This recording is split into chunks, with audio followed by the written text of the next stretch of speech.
My name is Candace, and at 27, my husband and I were trying to conceive. In 1999, I was a sophomore in college, and I was diagnosed with Graves' disease. It was kind of in passing. Hey, you might have some issues with fertility. As a college student, it's not something that you really pay attention to. I met my husband, Chris, in college. We worked at Outback. We worked in the restaurant industry, trying to make ends meet and get us through college. We were married June 5th, 2004. I think it was about a year into us being married. He was diagnosed with a brain tumor, and kind of our whole world stopped. When I walked into the room and I saw my husband in the ICU, he looked up and he reached for my hand. I knew that he was okay, but at that moment I knew that life was really short. And as a young couple, you never know what tomorrow is going to bring. And I did know that tomorrow we wanted children. And so that kind of put us on the faster path to want to try to conceive. And so we did what anybody else, any other couple would do. We, brought in some of our slow jam CDs, brought in some wine, and stopped the birth control, and we waited, and we waited, and we waited, and we waited, and we tried, and then it really started to just not become enjoyable anymore. And it was all about when I'm ovulating again. It was tracking my menstrual cycles. It was crying because my trash can was filling up with nothing but ovulation kits and pregnancy tests that were negative. We were spending an ungodly amount of money on just ovulation kits. Then there were the pregnancy tests after you ovulated. We were trying to conceive naturally for about a year. Most OBGYNs will tell you, hey, you need to at least try unprotected sex for at least 1 year. I scheduled that appointment to start seeking for help. I went to my OBGYN. I said, we've been trying to conceive for a year.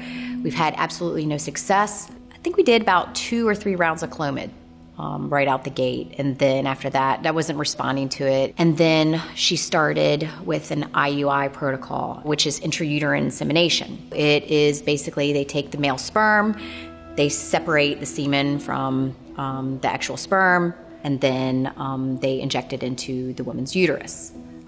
Past the cervix into exactly where it needs to go. When you start an IUI treatment, that 2-week wait would start, starting from the time that you've had your procedure to when you can actually test, and you might have a viable pregnancy. If you see here 2-week wait, on the 18th, that's when you test. And then if it works, then you go back for blood work. That time is so incredibly hard because it's a roller coaster of hope and disappointment. So we did that, and it failed. We did it again, and it failed. Did it another time, and it failed. When it came to my husband, he had a referral to a urologist. Come to find out, he also had a very low sperm count. Did it another time with more medications now.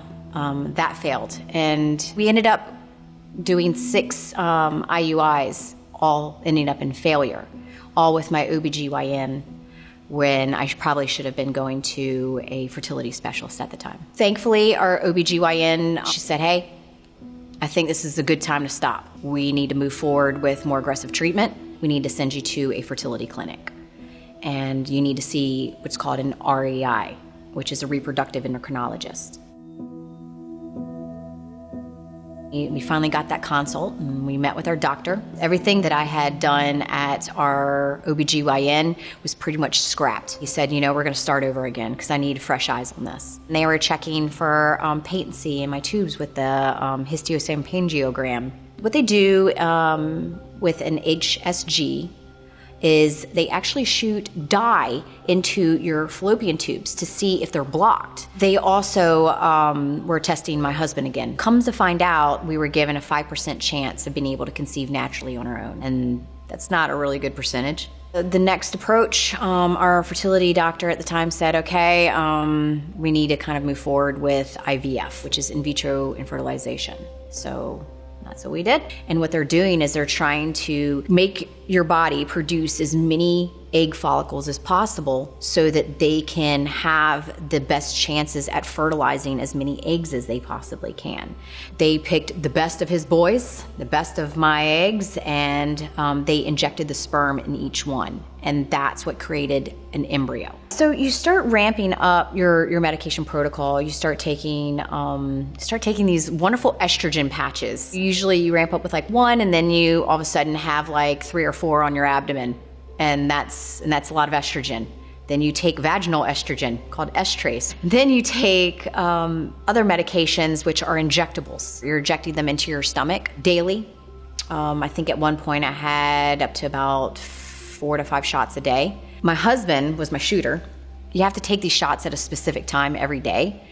And so there were times when we're at a wedding and we have to sneak off into a back room and he has to give me a shot. So my husband is a lot like me, and we like to try to find ways to make, I don't know, just turn a situation positive that's so negative. And so every single round that we did, we would put a bead on for each shot that we did through IVF, and each bead represents a shot. Our whole life revolved around shots and a calendar, and nothing else mattered.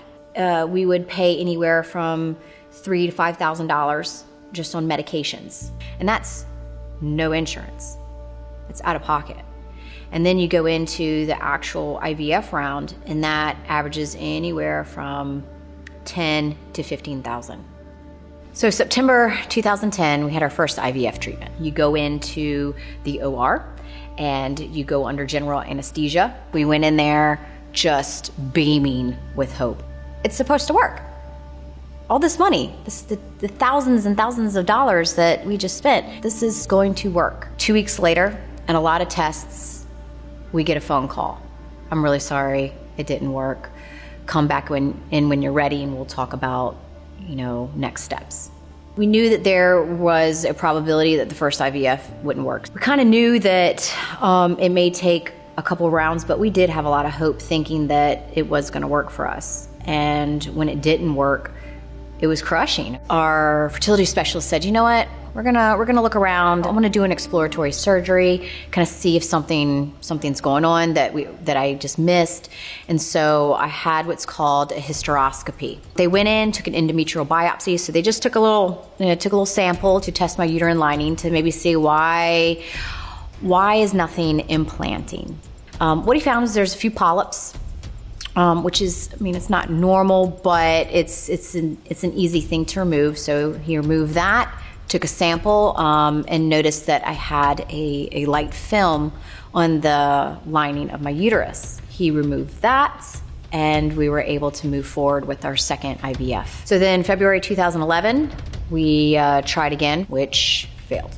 Then in March, we tried again for a third frozen embryo transfer, and that failed. In June 2011, our doctor advised that maybe we should do another surgery to see what's going on. So he does another hysteroscopy, notices there's another film that is on the inside of my uterus again. And so he takes that, biopsies that. From that biopsy, he notices that the cells have started to change. Whereas beforehand I had what's called hyperplasia, and now it has turned into moderate hyperplasia that can lead into more ominous things. With every IVF treatment, every surgery that we had going on at the time, they would transfer over these beautiful embryos and they just would not implant. And it was so frustrating for everyone involved because everything was perfect. So February 2012, we had a hysteroscopy. We wanted to see if these cells were growing back, what was happening, and guess what? They're still there,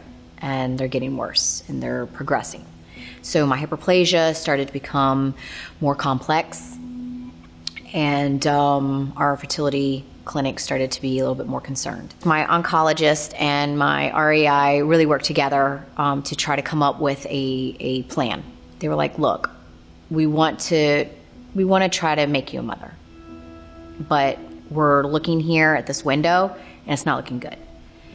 Meaning, we're gonna go ahead and try to treat this hyperplasia with prednisone, which made me very hungry, and cranky and angry all at the same time. July 2012, we did a fresh round of IVF because we were out of embryos at the time, and we needed to start fresh. And after treating this potential threat that we had with the hyperplasia, we felt really good going into this. That IVF failed. And that was really hard to deal with because at this point, do we just keep on throwing money down this like black hole? My OBGYN oncologist gave me a timeline. He said, look, your hyperplasia is turning into the beginning stages of uterine cancer. I want to give you as much opportunity as we can to have a child, but you have a very small window. My reproductive endocrinologist and my oncologist, they got together, did a team huddle and said, you know what? This is your last shot, Candace. We're gonna go through one more round of IVF. We're gonna give it all we can do. And then after that, you're gonna have a hysterectomy because your chances of uterine cancer are right here. So we need to go ahead and start deciding on what the next steps are. December 2012 was our last round of IVF that we had transferred to me. And it failed. I'd already been preparing myself before that transfer. The writing was on the wall at this point. I mean, come on. I mean, we got to call it time of death. This isn't working. So for the first couple years, we were completely silent. We did not tell anyone. I was ashamed. I was embarrassed. I felt broken. My husband felt broken. We felt less than because all of our friends were able to have these beautiful babies, and infertility really was a thief of all joy because you're really happy for someone else who's able to do this, but you're so incredibly sad for yourself. And so we didn't share a lot of this. I had already started looking at adoption agencies, and people don't realize it's not like you can just go out and pick out this cute little kid. The reality of it is it costs anywhere from $26,000 to $60,000.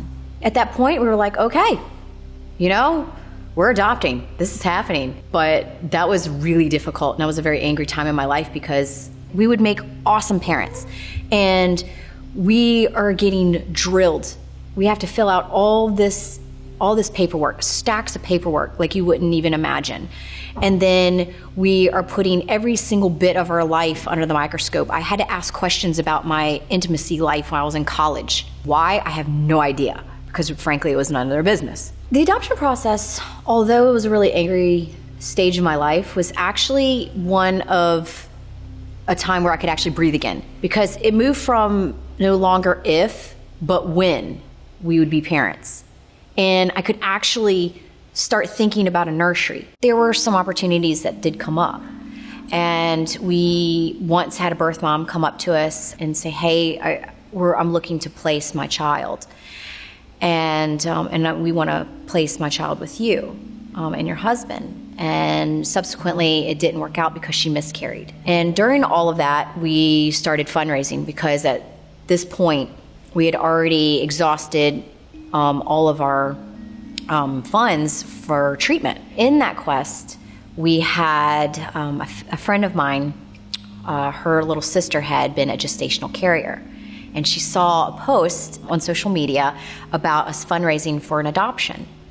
And she sent me a message, and she said, I've been a gestational carrier before. If you're interested, I would love to carry for you. Let's talk. And I ignored that message, because my husband and I, we were going to do adoption. And we had already said surrogacy is not an option for us. It's just not. No way we can afford it, number one. Number two, only movie stars do that, right? We don't have a trust fund. This isn't happening. We had this opportunity, this amazing opportunity for someone to carry our child.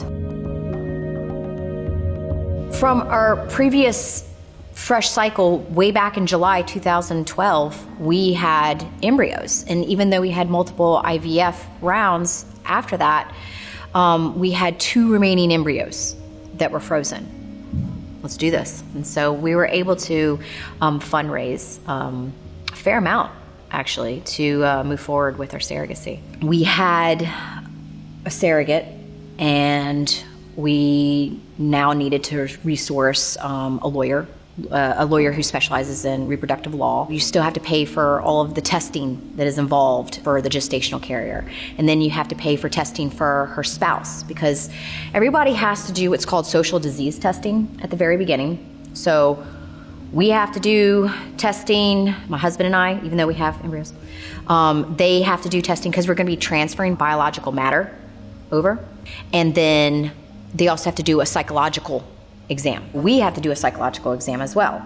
So to make sure that all parties that are involved can actually support the stress and the psychological toll that a surrogacy is going to hold on someone. So we all roll into the OR and the transfer room, and it was just such a crazy thing to be on the opposite side of the stirrups. So many times I had been in that OR and I was in the stirrups and they were putting the catheter in, and I'm staring up at the screen from a different angle, and now I'm staring at it from an angle of looking at another woman who is about to be transferred my last 2 embryos that I had. I'm sitting here staring at this woman like, oh my gosh, we're about to transfer this last shot that we have, so we thought. And she did great. We transferred over our embryos, and then we had the beta test. November 2013, we got a positive pregnancy test, and we found out we were going to be expecting a baby through gestational surrogacy. And the beta test, it was the first time I'd ever seen a positive pregnancy test. It wasn't my own pregnancy, but those 2 double lines on a pregnancy test were one of the most beautiful things I'd ever seen, because I never thought I would ever see that before.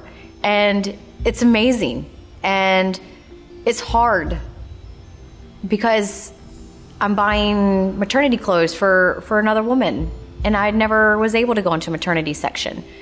And I know I'll never be able to wear maternity clothes. And I'll never be able to waddle around pregnant, but I'm watching this other person waddle around pregnant with my baby, and it's such an emotional roller coaster, because you have to mourn the loss of what you will never have, yet you can still be equally appreciative for the gift that somebody else is giving you. 1 month after we found out my gestational carrier was pregnant, I went ahead and, under the advice of my oncologist, I had a hysterectomy, and that was really hard. It's such a difficult litmus of emotions, really, because number one, we were expecting a baby, but also my health was on the line, and I had to have a hysterectomy. And we threw an FU uterus party, and everybody wore red. I had a uterus piñata. We all wore, had red candies in there, and I had a tampon corsage, and it was pretty awesome. And so that's how we said goodbye to my uterus. In June, our daughter was born. So after 7.5 years, we became parents. At some point, I remember looking at my husband and saying, man, there's gotta be other couples that are going through this and that are feeling the same way that we are and that are really having a hard time. It was worth every tear. It was worth every sacrifice we made, but it wasn't easy.